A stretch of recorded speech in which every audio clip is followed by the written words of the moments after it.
Hi, thanks for meeting me. So let's start this interview. I just would like to ask you, can you tell us about yourself? What do you do?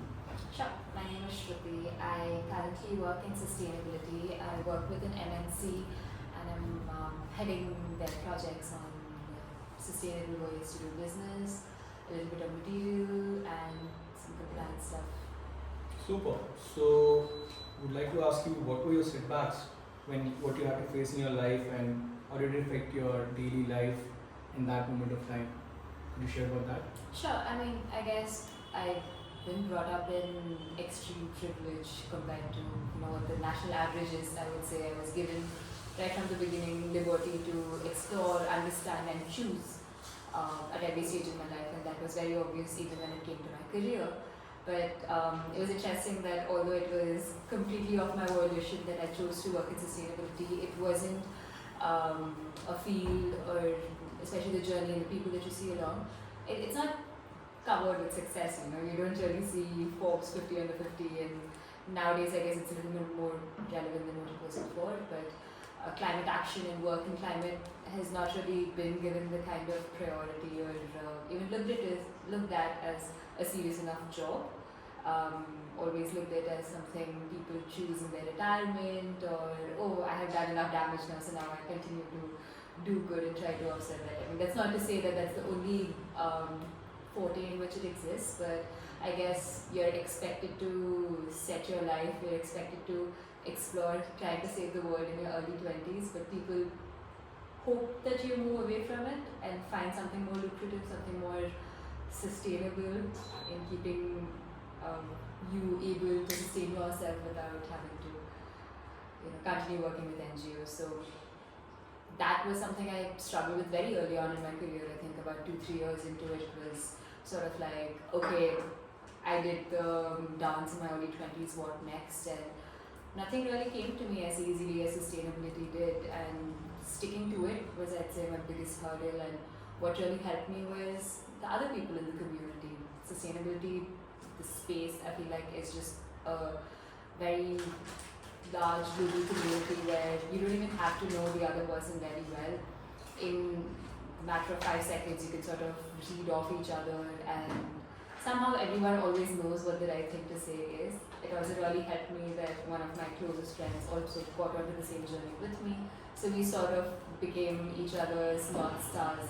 Anytime one of us was feeling demotivated or, okay, this is not panning out anywhere, let's just quit it and try something else.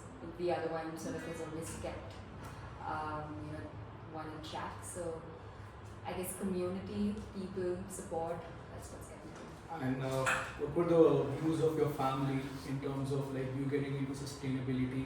Maybe they had, it's not very easy for Indian families to see your kid go into that kind of field. So what was their kind of like reaction to all this?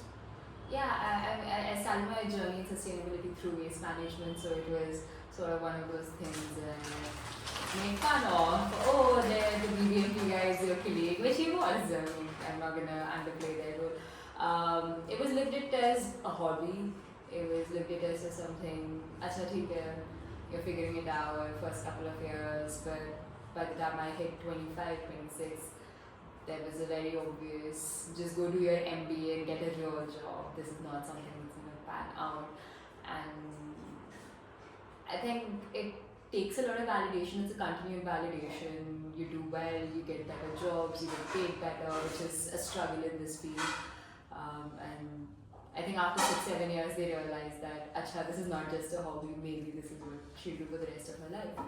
And as long as you take care of yourself, you're confident, you're able to constantly make your case, they learn to accept it and not disregarding the massive role that privilege plays in this. It's only because I was, living on literal dust, and I was able to do that because I didn't have to worry about putting food on the table for myself or anyone else. So I guess started off as a hobby and it's stuck. So, also, could you just explain what were your solution to these hardships and how were you able to overcome all these obstacles in your life to reach where you are now? I guess, see, it's sort of just putting your head down and trusting the process.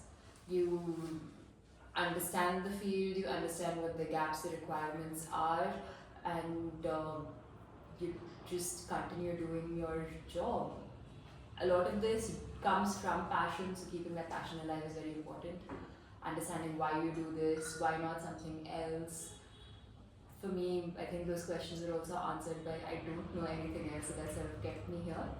But community, more than anything else, being part of forums, having conversations with people, constantly seeing what a terrible state the world is in, all of it sort of just comes together and you let it flow, the right thing comes to you, the right thing motivates you, and you just continue to believe. I love the part about passion because we coaches also have to ensure that we are very passionate about our jobs. Otherwise, the day we lose our passion, even our performance is going to go down. So, thanks for sharing that. And just want to know finally, what are you really doing in your life right now? How you've come here? What are you doing? And what are your future goals? Right now, as I said, I work with LS & Co. I'm very grateful for the job I have. It's been a lot of luck, honestly. I don't know what I did where it's just been having conversations, making contact, staying up to date with what's happening with the world, and being at the right place at the right time. And what my plan is for the future is just to sort of stabilize myself, grow, understand. I know that no longer is me going to a lake and doing vlogging every Sunday going to change the world. I mean, it's very important. That's also a very crucial part of keeping my passion alive, understanding what the purpose is. Otherwise, you just get lost in sitting behind a laptop and just working on that.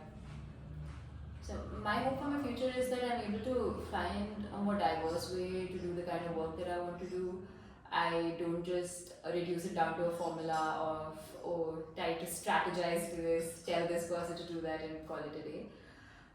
Work with the community. I think community has been a very big part of the job. That the reason why I even stuck to sustainability in my first year of my career was because it was community driven. You could see impact immediately after you either teach someone something, build habits, speak to children, design workshops.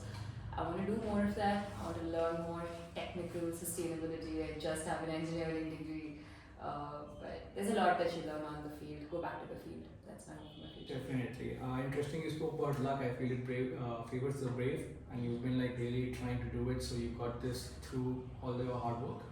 And it's great to talk about the community because that is also we coaches want to do work with the community and help the football grow in our country. So I feel like in that way we are aligned together. And I really understand you're a very great person. Thank you for taking time out from your busy schedule to do this. And I really learned something valuable today. And from your experiences, maybe something I can do in my life so that can help me. So thank you, Shruti. Thank you for taking this time out. Have a great day. Thank you.